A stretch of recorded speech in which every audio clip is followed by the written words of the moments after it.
নমস্কার বন্ধুরা, আশা করছি সকলেই খুব ভালো আছো ও সুস্থ আছো। সকলকে আরও একবার নতুন করে অনেক অনেক স্বাগত জানাই সাথী ভিলেজ লাইফে।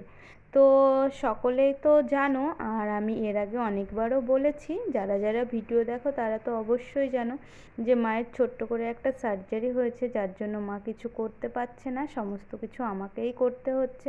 তো এই যে দুপুরবেলা থেকে আজকের ব্লগটা স্টার্ট করছি। এই যে আমি রান্না করেছি, তো জানি না খেতে কেমন হবে, তবে ওই কাজ চালানোর মতনই আর কি হচ্ছে, তার মধ্যে যতটুকু যা হয় আর কি।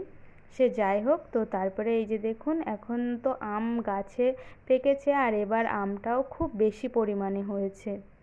তো আমার দাদা তো বাড়িতে থাকে না, তার জন্য মা এই যে প্রতিবারই আর কি আম শক্ত দিয়ে রাখে, পাকা আম দিয়ে।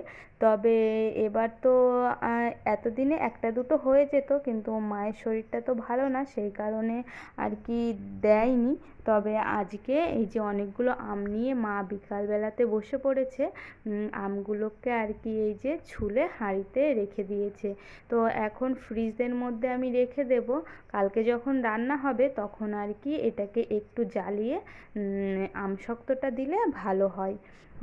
তো তারপরেই এই যে ওইটাকে রেখে বিকালের দিকে মাঠে এসেছি, আর দেখুন চারপাশটা কত শান্ত নিস্তব্ধ, দেখে ভীষণ ভীষণ ভালো লাগছে। তো ওই যে মা আগে হেঁটে যাচ্ছে, মাকে একটু হাঁটাহাঁটিও করতে হবে, তো তার জন্য আমি আর মা আর কি বিকালবেলাতে এসেছি। আর বাড়িতেও এত পরিমাণে গরম ছিল, মাঠের দিকটাতে একটু হাওয়া ছিল। তো এসে এই যে আরেকটু ভিডিও করেছি। তো পেছনে দেখুন একটা পাটের ক্ষেত আছে, আর এই যে এইগুলো কি চিনতে পারছো? এগুলো অনেকেই হয়তো চেনো, আবার অনেকে নাও চিনে থাকো। এই যে এগুলো হচ্ছে ওল গাছ, তো এই ডাঁটাটাও খাওয়া যায়।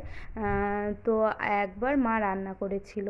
তো এখন এই যে সন্ধ্যাও হয়ে আসছে, আর মাঠে এই যে ছাগলগুলোকে আর কি চড়াতে দিয়েছিল। তো এখন দিন শেষে ওরাও তাদের নিজেদের বাড়িতে ফিরে যাচ্ছে। আর এই যে দেখুন গরুর আর কি খাওয়ার জন্য একটা ঘাস লাগিয়েছে। তো এখন আমি আর মা আবার এখন বাড়ির দিকে যাচ্ছি। অনেকটা সময় কাটিয়ে গেলাম আর কি, বিকালের বেশিরভাগ সময়টাই মাঠে আজকে কাটিয়ে দিলাম। তবে ভীষণ হাওয়া ছিল আর থাকতেও বেশ ভাল লাগছিল। তবে এখন সন্ধ্যা হয়ে আসছে, এখন বাড়ির দিকে যাব, সন্ধ্যা দিতে হবে। তো সব কিছু মিলিয়ে এইভাবেই দিনটা কাটছে।